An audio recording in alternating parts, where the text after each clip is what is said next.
అందరికీ నమస్తే భయ్యా. నేను శ్రీశైలం ఎల్బీ నగర్ నుంచి ఇప్పుడే లోపలికైతే ఎంట్రీ అయిపోయినా ఎయిర్పోర్ట్లోకి. ఛాయిస్ క్యాబ్లో వెహికల్స్ లేవు అని వాయిస్ పెట్టారు. నేనైతే బయలుదేరడం జరిగింది. అక్కడికి వెళ్ళినాక బండ్లు ఉన్నాయా లేవా తెలుస్తుంది. అక్కడ ఎవరైనా మాట్లాడుతున్నారా. ఒక్కొక్కసారి అయితే కౌంటర్ మీద అయితే ఎవరు ఉండట్లేదు.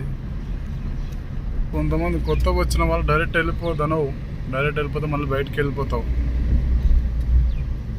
డైరెక్ట్ ఎక్కడ వెళ్ళిపోదు, మళ్ళీ లెఫ్ట్ తీసుకోవాలి. ఇక్కడ లెఫ్ట్ తీసుకుంటే చాయిస్ పార్కింగ్లో పోతావు.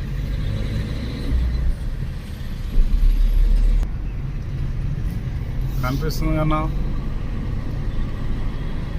ఇది ఓలా ఉంది. ఓలా దాంట్లోకి అస్సలు పోవద్దు, గుర్తుపెట్టుకోండి. ఇది ఓలా పార్కింగ్ ఉంది కదా, ఓలాకి అస్సలు పోవద్దు. ఓలా వచ్చినా కానీ బుకింగ్ క్యాన్సిల్ చేసేయండి. ఎయిర్పోర్ట్లోకి వస్తే ఊబర్ వస్తుంది. ఊబర్ బుకింగ్ వచ్చినా కానీ ఎయిర్పోర్ట్లో క్యాన్సిల్ చేసేయండి. ఊబర్ వస్తే ఊబర్లో పోతే 300 రూపాయలు వస్తుంది. అన్నీ ఓలా ఊబర్ బండ్లు అవన్నీ. మనం ఇక్కడ రైడ్ తీసుకున్నాం. ఇది చాయిస్ పార్కింగ్. మినిమం 700-800 కమిషన్ వస్తాయి. మూమెంట్ అయితే బాగానే ఉన్నట్టుంది. బండ్లు కూడా తక్కువనే ఉన్నాయి.